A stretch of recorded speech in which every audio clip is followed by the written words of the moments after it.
welcome back to my channel. Kung bago na kayo sa channel ko, ako nga pala si Gia Baco. Welcome kayong lahat. At kung hindi pa kayo nakapag-subscribe, i-click nyo lang ang subscribe button sa baba at i-click nyo na rin ang bell notification para notify kayo sa lahat ng mga videos na i-upload ko. Kung bago lang kayo guys sa aking YouTube channel, nag-upload ako ng mga video tips, video tutorials, nang sa ganun ay may share ko ang kaalaman ko sa kapwa ko YouTubers, lalong-lalo na sa mga new YouTubers na nagsisimula pa lang gumawa ng kanilang channel. Hi guys! So, ang ituturo ko na naman sa inyo ngayon ay kung paano makakuha ng mga no copyright musics dito lang sa YouTube Studio. So, ayan na nga. Simulan na natin. I-click nyo na tong Chrome. Ayan, click nyo tong Chrome.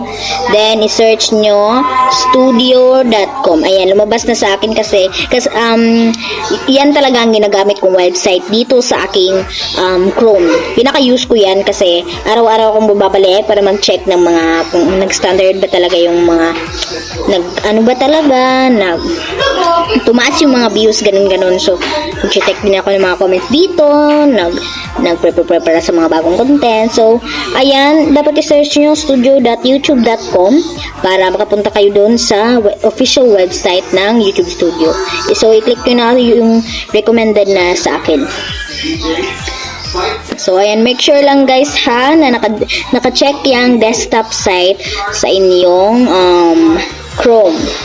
Para magmukha talagang wide ang ating screen. So, punta na kayo dyan sa pinaka-last option, which is yung My Music the logo, which is nag-name siya ng audio library.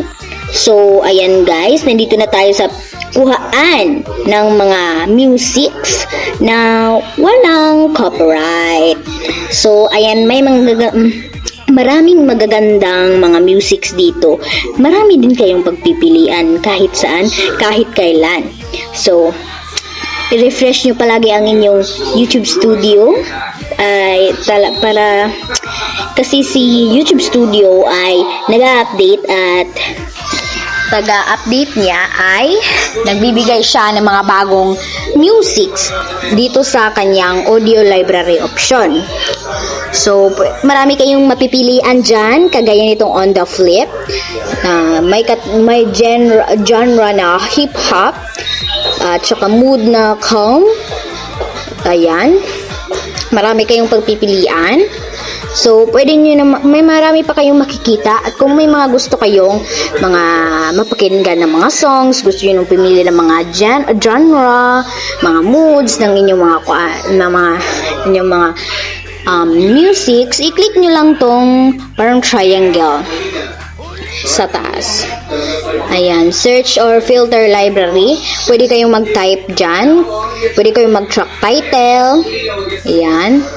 Alam nyo yung title na gusto nyo.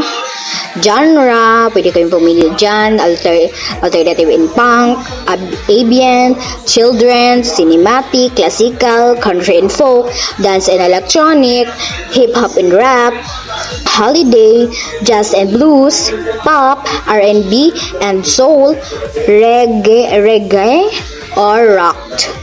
So, ayan, expo na natin yan. At marami pa kayong mapipilian dito. Kagaya ng mood, kung anong pipiliin yung mood ng inyong music, angry, bright, calm, dark, dramatic, funky, happy, inspirational, romantic, sad. So, pwede din dito yung itatype nyo rin yung artist name, duration, at marami pang iba. So, may napili akong i-example para sa inyo guys na music. I-example ko dito ang Windy Road Back to You, which is this. Ito, Windy Road Back to You. Play natin.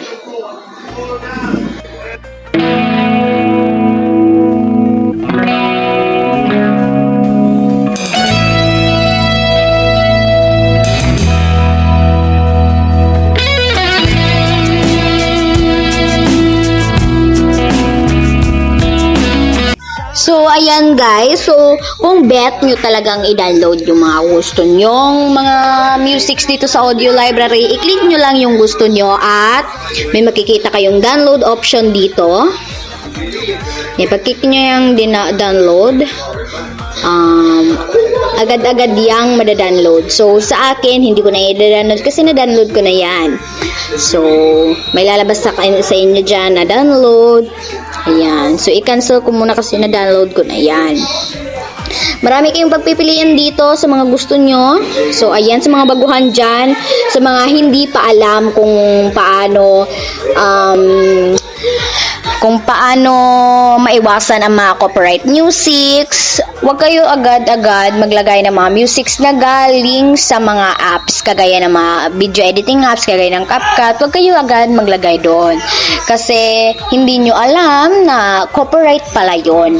Ang pipiliin, ang recommended ko talaga sa inyo na pwede yung kuhaan ng walang music copyright ay ito lang ang audio library sa YouTube Studio. Pwede rin naman sa official website din ng YouTube. May lalabas din do.